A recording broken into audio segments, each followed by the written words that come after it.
Nous sommes en 2023. Des profondeurs de la psyché humaine émergent.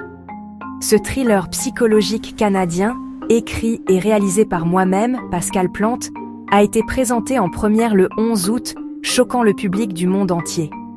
Le film plonge dans l'abîme du dark web, explorant le procès glaçant de Ludovic Chevalier. Chevalier, un homme accusé d'actes innommables, devient l'objet d'une fascination morbide pour notre protagoniste, Kelly-Anne. Kelly-Anne, jeune mannequin à Montréal, se retrouve attirée par l'affaire. Le procès la consume. Reportages, croquis d'audience et murmures du dark web remplissent ses journées et hantent ses nuits. Elle devient obsédée par la compréhension des motivations de Chevalier, par la compréhension des ténèbres qui résident au cœur de l'homme. Deuxième partie, descente aux enfers. L'obsession de Kelly-Anne. Le cheminement de Kelly-Anne la conduit à Clémentine, une fervente suiveuse du procès Chevalier. Liées par leur fascination commune, elles s'enfoncent dans l'affaire, leur vie s'entremêlant aux horreurs qu'elles découvrent. Leur amitié, alimentée par une curiosité morbide, devient une danse dangereuse avec l'obsession. Au fur et à mesure que le procès progresse, Kelly-Anne franchit un pas terrifiant dans l'abîme. Elle recherche les horribles snuff movies attribués à Chevalier, franchissant une ligne rouge. La violence dont elle est témoin, la dépravation à laquelle elle est confrontée, la change. Elle partage l'horrible vérité avec Clémentine, brisant leur fragile réalité. Le poids de leur secret commun, la connaissance de la culpabilité de Chevalier, pousse Kelly-Anne plus loin dans l'engrenage.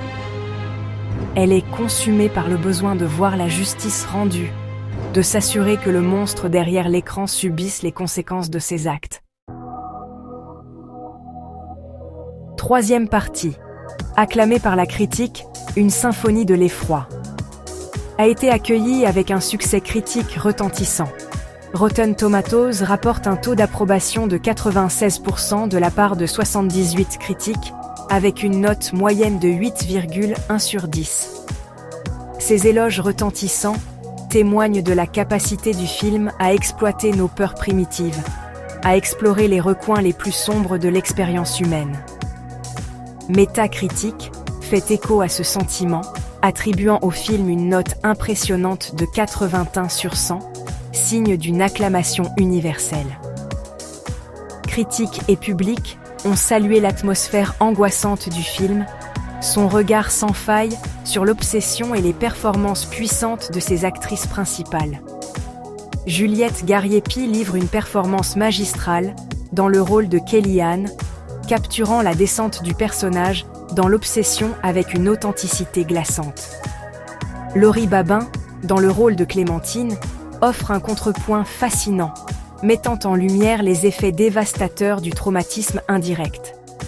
Ensemble, elles dressent un portrait obsédant de deux femmes prises dans la toile d'un crime horrible, à jamais marqué par les ténèbres dont elles ont été témoins. Quatrième partie. Impact cinématographique sur la scène mondiale.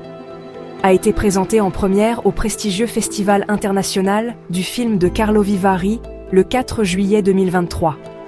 La première canadienne du film au festival Fantasia a consolidé sa place en tant qu'œuvre cinématographique puissante. Et plus qu'un simple thriller, c'est un miroir glaçant de notre époque. Il nous force à confronter le côté obscur de la technologie et l'attrait de l'interdit. L'impact du film s'étend au-delà de son succès critique, suscitant des conversations sur le dark web et la cybercriminalité. Nous rappelle brutalement que les monstres parmi nous se cachent souvent à la vue de tous. Le parcours du film, du scénario à l'écran, puis à la reconnaissance internationale, témoigne du pouvoir de la narration.